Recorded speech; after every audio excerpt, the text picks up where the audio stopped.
Hello. Hi. Day three, week one. So honored to be here and to be sharing again. This is really exciting. We had a 4th of July yesterday, and it was beautiful when I went out. I didn't really have any plans, but rest and take care of some beautiful priestess work. But as I was driving around last night and just going to get dinner for myself, and saw all the bursts of light in the distance and the booms and the sparkles and the explosions. It made me feel like there was so much magic present in the world. And that even though we're coming together for whatever reason you believe, right or wrong, I mean, it is beautiful when we can all just join together with a collective intention and an intention to celebrate. And it just made me smile. I also had one really interesting nugget that I wanted to share with you. And I'm going to pull up the text on my phone so I can read exactly what she said. As I was driving back home, I was going down a highway and I pulled kind of to the left side because on the right there was a big fire truck with all the lights going off. There were several cop cars, and it was looked like a accident was pulled off to the right. And so I sort of moved to the left and slow down, and I'm driving past and I'm looking to see what happened and if everything's okay. And one thing I like to do is if I do drive by an accident or even someone getting a ticket, I always send them a prayer just of love and patience and understanding and safety and protection. And so as I'm driving by, I look and there's several officers outside of their vehicles circled around, and there was no other cars aside from the response vehicles that I saw. And I slow down even more because I'm like, what's going on? Is it a person? Is it someone, a hitchhiker or something? And I look and there's this massive mound of fur that these officers are sort of standing several feet from. And the fur is not moving. And as I look even closer, it's a big bear snout.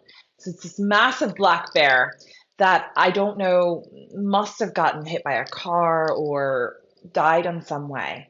Um, I don't think with all those lights, all those cars, all those people, if the bear was alive in any sort of way, it would have tolerated any of that. And it sort of laid there lifeless on the ground. And so, why am I sharing this? It sounds kind of depressing. It's a circle of life, first off. I am so sad if um, the highways and the human world led to him being confused or to his death. However, I had this really strong impulse to text my friend Fox, who does soul animal readings, and to just ask her what she thought of it. And I texted her and told her what it was. And, she was like, oh my goodness, that's so sad. And she said, Black bears teach us lessons in energy management for self care. Death is transformation. Death, or so maybe a change in how you manage your energy is needed at this time. And, I responded that it makes a lot of sense and it's time to tend to the garden. And I wanted to offer that message to you guys as well to see how maybe this weekend you can give yourself a little bit more TLC, tend to your garden in whatever way that looks. I had a client yesterday and I was sharing with her her need for energy and movement and to snap out of the lethargic energy by doing things that she loves, following her yes, following what lights her up, and to make those things non negotiables within her week. For instance, things that tend to my garden are my horseback riding lesson that I go to every week. I adore it. It's medicine for my emotional body, for my physical body, and and also it feels good to be with the animals and to know that they're also getting exercise and movement and a taste of a rider who's a little bit more advanced because a lot of the horses are used for camps and they work with little kids and you can tell that sometimes they get into a boredom groove. And so when they're with a more skilled or advanced rider or an older rider, then they can, do certain patterns and be tested with speed and agility and these sort of things. So that's a non-negotiable. That's a hell yes. That's something that happens every week. That's something that tends to my garden. And so that black bear medicine, how can you nurture? How can you manage your energy? How can you incorporate self-care? And how can you transform your relationship around that? Death doesn't have to be such a negative, dark thing that we don't speak about. It is simply a catalyst to a new version.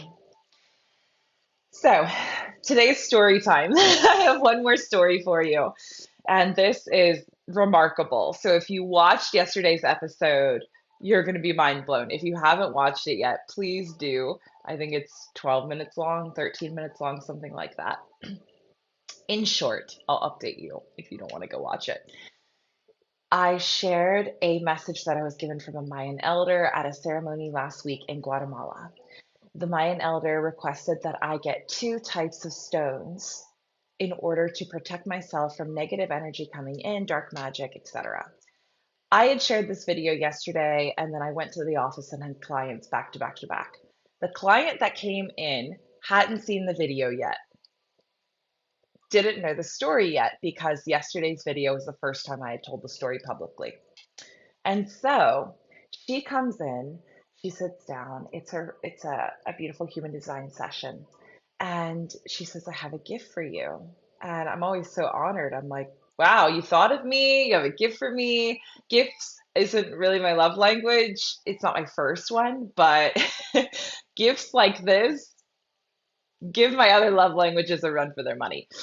So she pulls out this bag, she starts to unpack it, and she says, I used to cooperate a crystal store up north. And so I had these, and they were so strongly wanting to be with you that I couldn't deny it. And so she pulls the first one out, and it is the most beautiful citrine.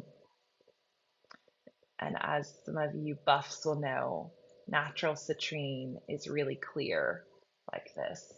There's some really beautiful rainbows in there. Um, it's so special, so special. So she pulls out the citrine, and I'm like currently like, what? Okay. Then she keeps going. She pulls out this big boy, which is a massive piece of smoky quartz. And so I'm officially speechless. I can't even describe to her how divine it is that she not only brought this one, but she brought this one. The two stones that I was told by the Mayan elder I needed to get in order to protect myself from negative energy coming in, a citrine and a smoky quartz. And so I'm like, all I could say to her is I was like, how did you know? Why did you bring me these? And she was like, they jumped off the shelf for me.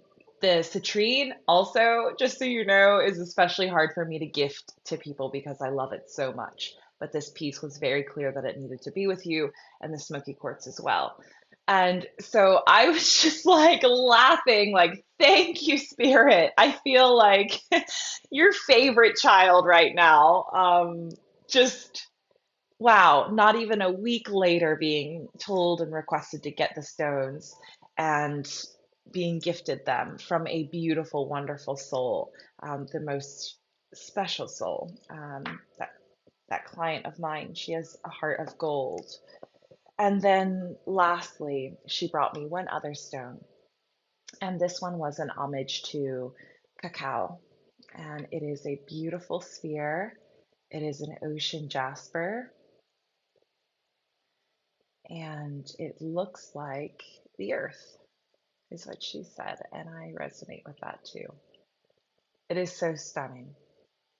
Has such a special, nurturing mother energy, which is why she said it really reminded her of Mama Cacao.